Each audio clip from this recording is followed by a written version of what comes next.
Hello Rana park, চলুন একটু ঘোরা যাক পাবনার এই রানা পার্ক।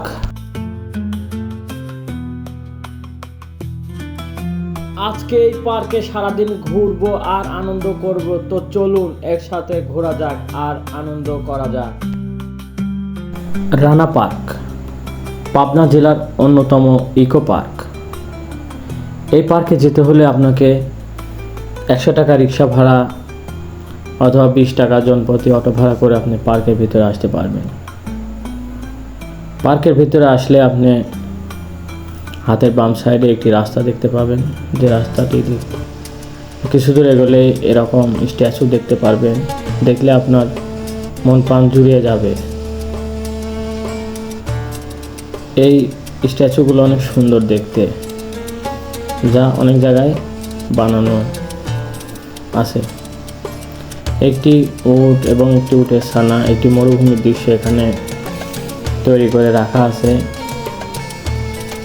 এখানে প্রবেশ করলে আপনার মন ভালো হয়ে যাবে। তাই আমি এখানে এসে পাশে একটি দোলনা দেখতে পেলাম। এটা হচ্ছে একটি ঘূর্ণমান রাইডস। পার্কের ভিতরে ঢুকলে আপনার মন ভালো হয়ে যাবে। লাভ পয়েন্ট তৈরি করে রাখা আছে। আপনি এখানে এসে আপনার সহধর্মীকে নিয়ে ঘুরতে পারবেন। অনেক ভালো লাগবে, ভালো লাগার মতোই জায়গা তৈরি করে রাখা আছে। এই পার্কটির আমি একটি পজিটিভ দিক দেখতে পেয়েছি, যা অনেক স্পেস নিয়ে তৈরি করা। এটি একটি ভূতল পার্ক হলেও এই পার্কে অনেক সবুজ শ্যামল। আপনারা একটি পরীর মূর্তি দেখতে পাচ্ছেন, যা অনেক সুন্দর দেখা যাচ্ছে। আর একটু এগিয়ে আমরা দেখতে পেলাম যে পার্কের ভিতরে যে পিকনিক কিচেন রান্নাঘরগুলো আছে সেগুলো আছে। হাতের বামে আমি একটি নামাজ ঘর দেখতে পেলাম, যা পার্কের ভিতরে করা আছে। আপনারা নামাজের সময় হলে এখানে নামাজ আদায় করে নিতে পারবেন। একটি জিরাফের মূর্তি তৈরি করা আছে, যা একেবারেই পজিটিভ। কিছু দূরে গেলে আপনি সবুজ গালিচার মধ্যে একটি সবুজ দিয়ে সাজানো লাভ পয়েন্ট দেখতে পাবেন, যা নাটোরের গ্রিন ভ্যালির আদলে তৈরি করা। এখানে ফুলের সময় আসলে আপনি ফুলে সাজানো দেখতে পাবেন। পার্কের ভিতরে কিছু দূর এগোতে আমি আরেকটি নামাজ ঘর দেখতে পেলাম, যেখানে পার্কের এক কর্মী নামাজ আদায় করছে। পার্কের ভিতরে একটি লেক আছে, যা সব পার্কেই সচরাচর দেখা যায়। রানা ইকো পার্ক একটি ইকো সিস্টেমে করা। এই পার্কে লেকের উপরে একটি ব্রিজ আছে। ব্রিজের গেটে একটি সাপের স্ট্যাচু আপনারা দেখতে পাচ্ছেন। ব্রিজের উপরে কিছু দূর এগোতে সামনে আরেকটি রাইড জোন আমি দেখতে পাচ্ছি, যা একটি চমৎকার রাইড জোন। আর এই ভিডিওটি ভালো লাগলে আপনারা লাইক সাবস্ক্রাইব করবেন এবং ফেসবুক পেজে ফলো দিয়ে যাবেন। এটি একটি ট্রেন লাইন, যা সবুজের গালিচার মধ্যে দিয়ে তৈরি করা ট্রেন স্টেশন। আপনার সোনামণিদেরকে নিয়ে আসলে এই ট্রেনে চড়াতে পারবেন। আর আমার কাছে একটি ভালো জিনিস লেগেছে, মোটু পাতলু, রাজা, গোপাল ভাঁড়। এখানে সব স্ট্যাচু বানানো আছে। ট্রেনটি দেখেন সবুজের মাঝখান দিয়ে চলে যাচ্ছে, যা দেখতে অনেক ভালো, মনোরম পরিবেশ। সত্যি কথা বলতে কি, আপনি যদি এই রানা পার্কে আসেন, এখানে অনেক ছোট ছোট কুঁড়ে ঘর তৈরি করা আছে, যা আপনি বসে কিছু নিরিবিলি সময় পার করতে পারবেন। এটি একটি রাইড জোন। এই রাইড একটি দোলনা রাইড। এখানে চেয়ার বসে আপনি এই রাইডটি উপভোগ করতে পারবেন। এই পার্কে সব রাইডসই 50 টাকা করে জনপ্রতি। লেকের পাশে একটি হরিণ এবং একটি বাঘের মূর্তি বানানো আছে। আমি আজকে আপনাদের সত্যি সত্যি হরিণ দেখাবো, যা আমি ভিডিওর প্রথমে দেখিয়েছি। এগুলো হচ্ছে বানানো হরিণ। আর আমার ভিডিওর আর কিছুক্ষণ পরে আপনারা এখানে একটি ছোট্ট চিড়িয়াখানা করা আছে, মিনি চিড়িয়াখানা। এখনও বেশিরভাগ জীবজন্তু আনা হয়নি, যেগুলো আনা হয়েছে তা আপনাদেরকে দেখাবো। এটার মধ্যে গ্রিন ভ্যালি পার্কেও আছে। এটার মধ্যে আপনি যদি একবার ঢোকেন তে হারিয়ে যাবেন। এই বসার জায়গাগুলো আমার কাছে অনেক সুন্দর লেগেছে।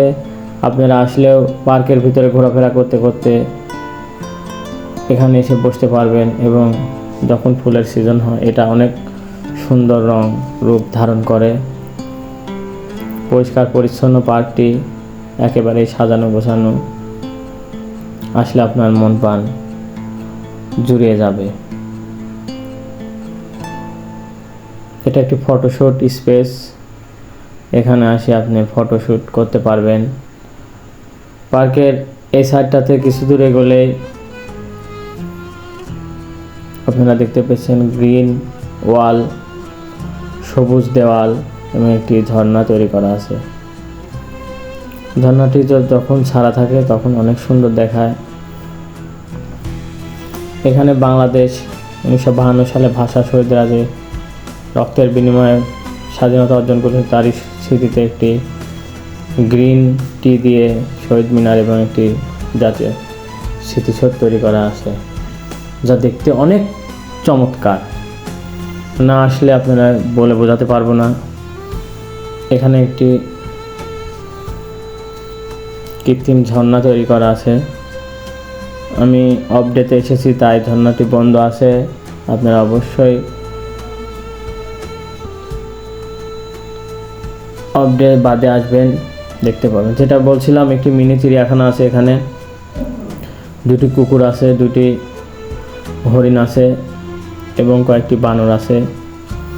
আসলে অবশ্যই আপনারা হরিণের সাথে দেখা করতে পারবেন, এবং হরিণগুলো অনেক সুন্দর, ডাকলেই কাছে চলে আসে। দুটি হরিণের যে হরিণটা শিঙালা হরিণ দেখতে পাচ্ছেন সেটা হচ্ছে পুরুষ হরিণ। আমি ডাকাতেই আমার পাশে চলে আসে এবং হাত দিয়ে আদর বোলাতে সে আদর নিয়ে আবার চলে যায়। বোঝা যাচ্ছে সে অনেক ক্ষুধার্ত, খেতে চাচ্ছে। চিড়িয়াখানার ভিতর থেকে বেরোলে আমি দুইটি সিংহর মূর্তি দেখতে পেলাম, যা একেবারেই চমৎকার দেখায়। আপনারা আসলে এখানে সিংহর মূর্তি দুটি দেখতে পাবেন। তার ডান সাইডে একটি ডাইনোসরের মূর্তি বানানো আছে। আমরা ডাইনোসরের গল্পই শুনেছি, সত্যি দেখিনি। আর রাইড জোনে যদি আপনাদের বাচ্চাদেরকে নিয়ে আসেন, এখানে প্রতি রাইড 50 টাকা। এটি একটি বোর্ড রাইড, ফ্লাইবোর্ড। এই প্রাইমারি স্কুলে এগুলো থাকে, এগুলো হচ্ছে। আর এটি হচ্ছে ঘোড়ার রাইডস। এটি একটি কমন রাইডস। আমাদের দেশটা স্বপ্নপুরী, সাথী মোদের নীলপরি, লালপরি নীলপরি, সবার সাথে ভাব করি। এই রাইড সাথে বেশিরভাগই এমন ধরনের গানই দেওয়া থাকে। আপনারা আপনাদের সোনামণিকে নিয়ে আসলে এই রাইডটা উপভোগ করতে পারবেন। রাইডটা অনেক চমৎকার। এই পার্কটি আরেকটি রাইডস আপনারা দেখতে পাচ্ছেন, নগরদোলা রাইডস। বেশিরভাগ পার্কেই এই রাইডসগুলোই থাকে। আর আপনারা দেখতে পাচ্ছেন ফ্রিসবি 50 টাকা, নগরদোলা 50 টাকা, ম্যাজিক বোট 50 টাকা, মেরিগো রাউন্ড 50 টাকা এবং ওয়াটার কার 50 টাকা। এখানে আপনারা পানির উপরে গাড়ি চালাতে পারবেন। 3D থিয়েটার এখানে আছে, 3D মুভি দেখতে পাবেন। আর জনপ্রতি 50 টাকা দিয়ে আপনি boards, leg board, pedal board করতে পারবেন মাত্র 15 মিনিট। 50 টাকা। আপনি যদি এখানে এসে লেকে পেডেল বোট করেন, আপনার মন পান যদি খারাপ থাকে, আমি কথা দিচ্ছি ভালো হয়ে যাবে। তাই পার্কে আসুন। আর সারাদিন ঘুরতে ফিরতে যদি আপনি ক্লান্ত হয়ে পড়েন, সেক্ষেত্রে এই পার্কের ঢোকার হাতের বামে একটি রেস্টুরেন্ট দেখতে পাবেন।